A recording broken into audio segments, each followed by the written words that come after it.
Bismillahirrahmanirrahim. Assalamualaikum warahmatullahi wabarakatuh. Salam Om Swastiastu, Namo Buddhaya.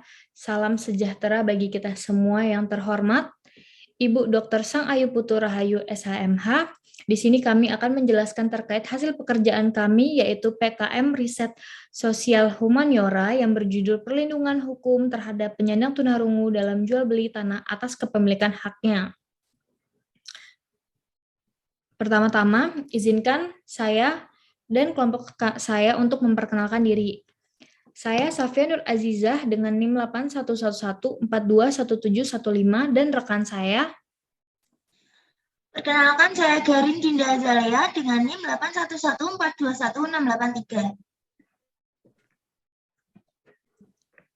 Saya akan menjelaskan mengenai latar belakang dalam buku ketiga tentang perikatan. Di dalam pasal 1233 dijelaskan bahwa suatu perikatan lahir karena suatu persetujuan atau karena undang-undang. Menurut sumber di atas, perikatan tersebut dapat terjadi karena suatu persetujuan antar perorang dengan perorang atau dengan badan hukum. Perikatan yang dimaksud merupakan perikatan jual beli tanah yang seringkali seseorang atau sekelompok orang menggunakannya untuk dijadikan sebuah tempat tinggal, usaha, maupun investasi.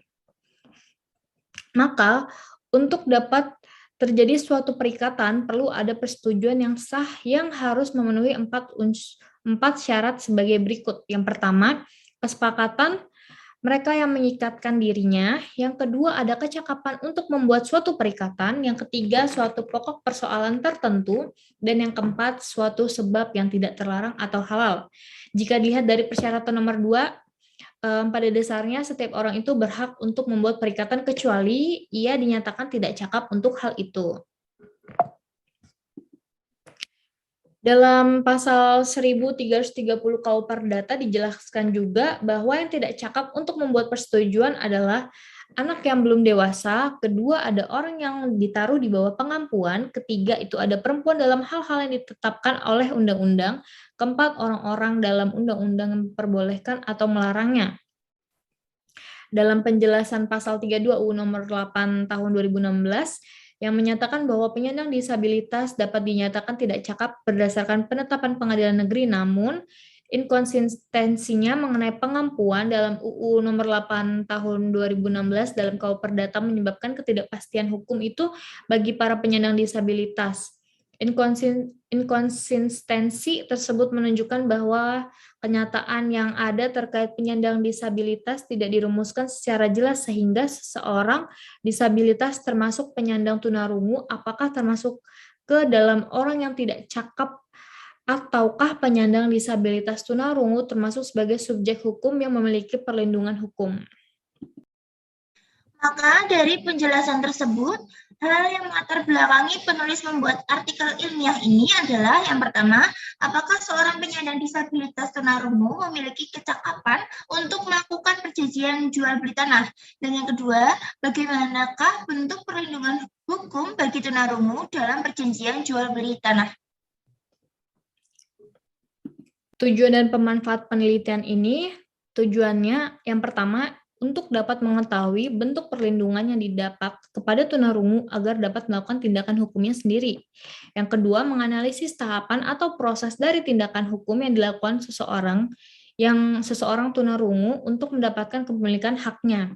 Dan manfaat penelitian ini ada dua, ada manfaat teoritis dan manfaat praktis. Manfaat teoritis yaitu sebagai pengembang ilmu dalam pembelajaran ilmu hukum perdata dan juga dalam hak asasi manusia. Dalam hal ini dapat diterapkan dalam teori-teori ilmu hukum untuk dapat melindungi penyandang tunarungu dalam suatu pelaksanaan hukum terutama jual beli tanah. Yang kedua ada manfaat praktis yaitu yang menjadi suatu pembelajaran bagi penyandang tunarungu untuk dapat melakukan jual beli tanah dan mengetahui tahapan dan proses-proses yang melakukan suatu perjanjian jual beli tanah bagi penyandang tunarungu untuk memberikan pemahaman tentang kewajiban dan haknya dalam setiap prosesnya. Metode penelitian dalam artikel ilmiah ini yang pertama menggunakan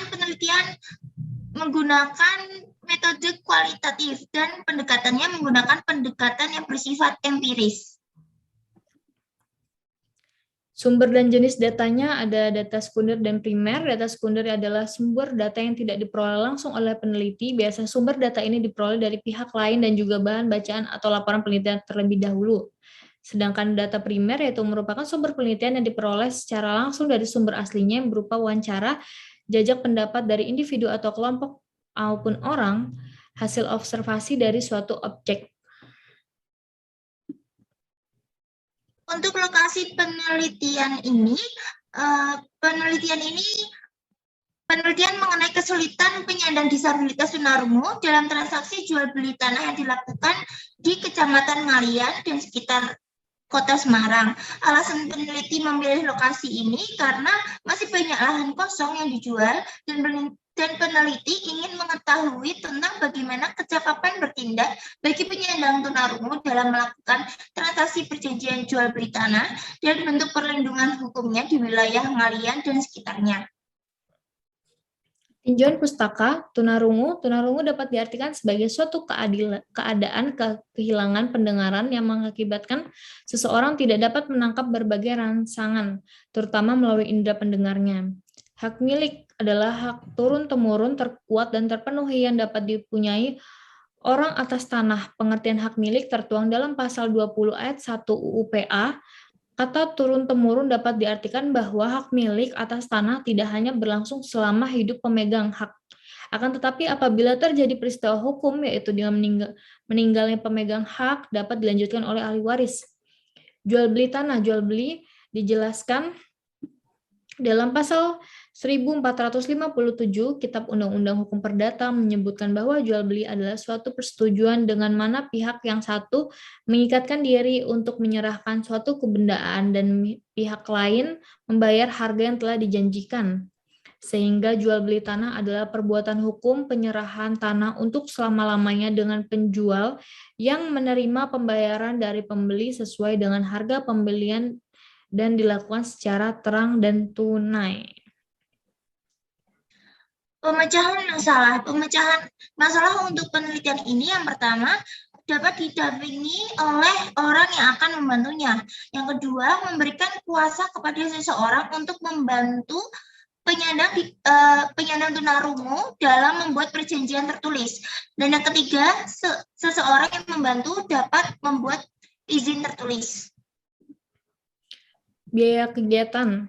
Yang pertama itu ada perlengkapan yang diperlukan dikeluarkan sebesar 1,3 juta, 1.300.000. Yang kedua ada bahan habis pakai yang dikeluarkan sebesar 200.000. Yang ketiga ada perjalanan dalam kota yang akan dikeluarkan sebesar 2.500.000 dan ada lain-lainnya yang akan dikeluarkan sebesar 2 juta dengan jumlah total sebesar 6 juta rupiah. Untuk jadwal kegiatannya, yang pertama kita akan melakukan persiapan. Di sini kita akan melakukan survei lapangan, kemudian kita akan melakukan permohonan perizinan kegiatan pada instansi atau lembaga yang terkait seperti di notaris atau PPAT yang berada di wilayah Ngalian dan sekitarnya, serta melakukan koordinasi dengan narasumber terkait. Dan yang kedua, kita akan melakukan pelaksanaan penelitian. Di sini kita akan memulai program ataupun pelaksanaan penelitian yang akan melakukan penyusunan instrumen penelitian dan melakukan observasi serta wawancara yang berguna untuk pengumpulan data. Yang ketiga, kita akan melakukan analisis data. Dan yang terakhir, kita akan melakukan evaluasi dari hasil penelitian. Validitas data dan analisis data. Validitas merupakan suatu dimensi yang membuktikan tingkat kevaliditasan ataupun kesahihan suatu instrumen. Dalam penelitian ini juga perlu terdapat kevaliditasan dan informasi yang sudah diperoleh dari penelitian.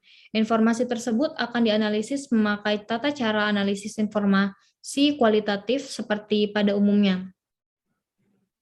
Sesudah data-data tersebut sukses dikumpulkan, kemudian informasi tersebut akan dicatat, dianalisis, serta dikategorikan dan